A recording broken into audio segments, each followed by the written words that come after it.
ठंड में गरीब बाप की 5 बेटियों की विदाई। पूरी पूरी पूरी, गर्मा गर्म पूरी पूरी। जैसे ही आदमी पूरी से भरा परात लिए लाइन में आगे बढ़ता है, तभी ठंड से ठिठुरता गरीब शंकर अपनी पत्तल बढ़ाकर कहता है, अरे भाई, थोड़ी सब्जी और 2 पूरी डालना। जैसे वो आदमी पूरी देने लगता है, तभी पगड़ी पहने अमीर लालचंद वहां आकर उसे रोकते हुए कहता है, अरे ओ बिरजू, कोई जरूरत नहीं है इसको और पूरी देने की। क्यों रे शंकर, शर्म लाज सब धोकर पी गया है क्या? हाँ, तू घर में 5-5 जवान बेटियों को बिठाए रखा है और यहाँ दूसरे की बेटी की बारात में फ्री फंड का भोज खा रहा है। अरे तेरी सबसे बड़ी बेटी सुधा की जोड़ी की लड़कियां ब्याह करके कब की ससुराल चली गईं और बच्चों की मां बन गईं। तू कब ब्याहेगा अपनी बेटियां? अगर उनको ब्याहना तेरे बस में नहीं था तो 5-5 बेटियों को पैदा ही क्यों किया? मेरे माथे की पगड़ी देख रहा है, बड़े भाग से यह मौका मिलता है एक बाप को बेटी के ब्याह में पगड़ी पहनने का, समझा? लालचंद जानबूझकर पूरे समाज के बीच एक और तो अपनी अमीरी का बखान, तो वहीं दूसरी तरफ शंकर की गरीबी की हंसी उड़ा रहा था, जिससे शंकर सबके बीच बहुत शर्मसार होता है और अपनी आंखें झुकाए वहां से घर लौट आता है, जहां एक टूटे फूटे माटी के घर में उसकी बूढ़ी पत्नी जानकी और 5 बेटी सुधा, गहना, कविता, चंदा, राधा उस ठंड में भी एक दिए और जूते के लेस बना रही थी। माँ, मेरा हाथ। तू ठीक तो है राधा? दिखा मुझे अपना हाथ। हे भगवान, तेरा तो हाथ जल गया। कहा था तुझे कि लेस का माल तू ना बना, तुझे दिए पर संभाल कर हाथ चलाना था। पहले ही अपने घर के दुख भरी परिस्थितियों को बाहर से ही देखकर शंकर अपनी आंखों से आंसू पोंछकर मुस्कुराते हुए अंदर आता है।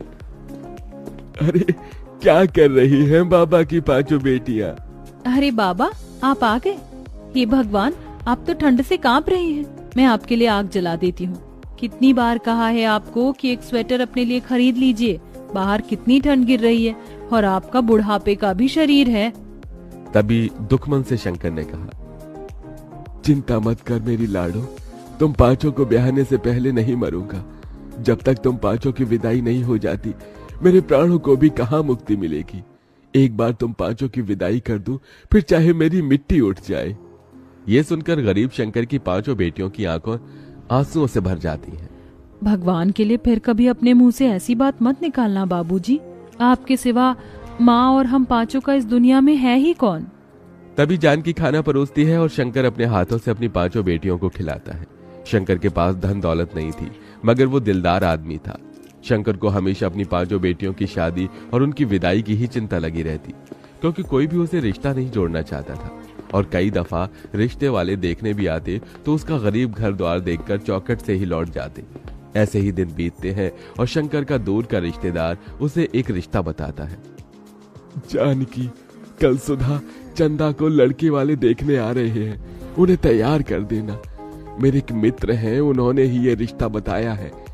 ईश्वर करे कि बात बन जाए तो इन दोनों के हाथ जल्दी पीले कर दूंगा। धीरे धीरे करके ही तो अपनी बेटियों का भार उतार पाऊंगा।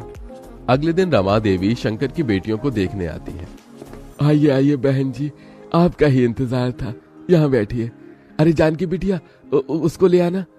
सुधा और चंदा एक बड़ी ही पुरानी सी बनारसी साड़ी में सादगी के साथ आती है और चाय नाश्ता परोसती है। तभी रमा देवी कहती है, देखो भाई साहब, बेटियां तो मुझे आपकी दोनों ही पसंद है, मगर दहेज भी लगेगा। मेरा एक बेटा बैंक में भले ही चपरासी है मगर सरकारी है, और दूसरा बेटा सरकारी नौकरी की तैयारी कर रहा है। दोनों का ज्यादा नहीं तो 10 लाख दे दीजिए। दहेज की बड़ी रकम सुनकर गरीब शंकर चिंता में आ जाता है। माफ कीजिएगा बहन जी, मैं इतना तो नहीं दे पाऊंगा। एक बेटी होती तो जोड़ जाड़ कर कहीं से भी पैसे भी दे देता, मगर मेरी 2 बेटियों के बाद 3 बेटी और हैं ब्याहने को। मगर ये इस गरीब पिता की जुबान है, मुझसे जितना बन पड़ेगा मैं दूंगा। मैं दोनों के लिए 5 लाख तक दहेज दे दूंगा और फिर बारात का खर्चा भी तो देखना है। रमा रिश्ता पक्का कर देती है। उसके जाने के बाद चिंता से भरी जानकी ने कहा, अजी 5 लाख रुपए कहाँ से ला कर देंगे आप, कुछ सोचा है? अरे खेत बेच दूंगा जानकी, 4-5 लाख रुपए तो मिल जाएंगे। कम से कम मेरी 2 बेटियों की विदाई तो हो जाएगी। लेकिन बाबा, खेत बेच दोगे तो खेती कहाँ करोगे? मजदूरी कर लूंगा। वैसे भी गरीब लोग लेबर माटी में लगे हुए हैं। बस तुम पांचों अपने घर द्वार चली जाओ। बेटी की विदाई के लिए मजबूर होकर शंकर अपना खेत बेच देता है, जिसके बदले उसे केवल 2 लाख ही मिलते हैं। पैसे कम पड़ने पर वो अपना घर भी गिरवी रखकर दहेज और बारात का सारा इंतजाम करता है। रमा बारात लेके आती तो है।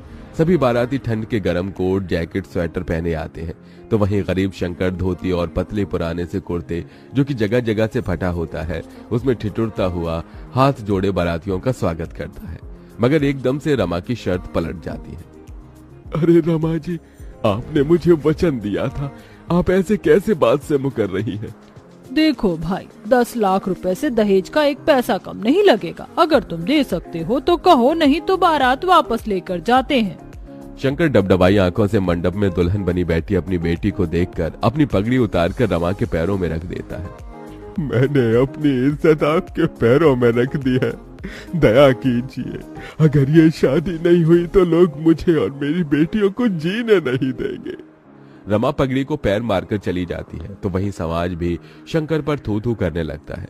तो वहीं कुछ दिन बाद कर्जदार भी उसका घर तक छीन लेते हैं और अब शंकर अपनी पत्नी और 5 बेटियों के साथ ठंड में सड़कों पर भटकने लगता है और सब एक कचरेदान के पास आकर पाइपलाइन में रहने लगते हैं। अगले दिन शंकर ठंड में भी काम ढूंढने निकल पड़ता है। बाबूजी, आप कहाँ जा रहे हैं? काम ढूंढने जा रहा हूँ। मगर बाबा, बाहर इतनी ठंड गिर रही है। अगर ठंड देखूंगा तो जीवन भर भी इस गरीबी में तुम 5 की विदाई नहीं कर सकूंगा। पिताजी, अब हम 5 भी आपके साथ मेहनत करेंगे। जब इस भयंकर ठंड में बूढ़े होकर आप काम करेंगे तो हम जवान होकर क्यों नहीं? थोड़ी दूर जाने के बाद शंकर को सड़क बनाने में काम मिलता है, जहां मजदूरों की जरूरत होती है। अब शंकर और उसकी बेटी कड़कड़ाती ठंड में मेहनत करने लगती है। तभी एक दिन ठंड से सड़क पर बहुत कुहासा छाया होता है, जिससे एक महंगी गाड़ी आगे आकर खंबे से टकरा जाती है। 5 बहनें आकर गाड़ी में से एक औरत को निकालती हैं। दीदी, इन माजी के सर से तो खून बह रहा है, इन्हें पट्टी बांधनी होगी। चंदा, चल इन्हें घर ले चलते हैं।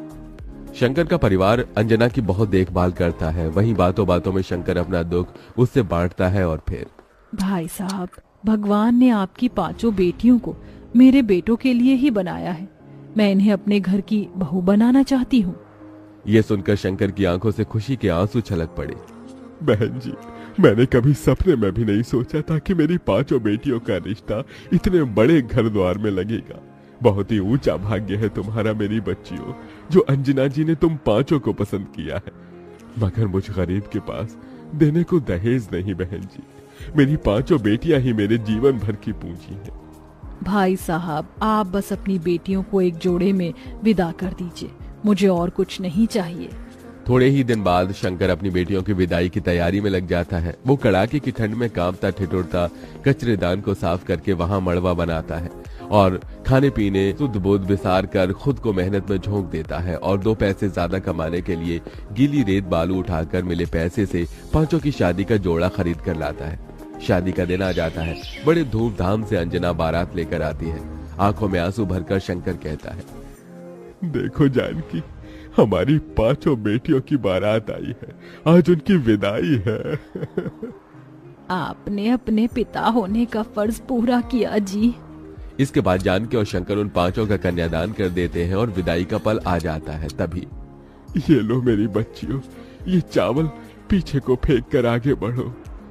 एक एक पैर बढ़ाती हुई 5 चावल पीछे जानकी की झोली में गिराती हैं और फिर अपने पिता के गले लगकर फूट फूट कर रोती हैं। बाबूजी, आपने हम 5 की विदाई के लिए बड़ा तप किया है। देखिए, आज हम विदा हो रही हैं। अपना ख्याल रखिएगा। तुम भी अपना ध्यान रखना मेरी बच्चियों, सदा खुश रहना। इसी के साथ गरीब शंकर अपनी 5 बेटियों को विदा कर देता है।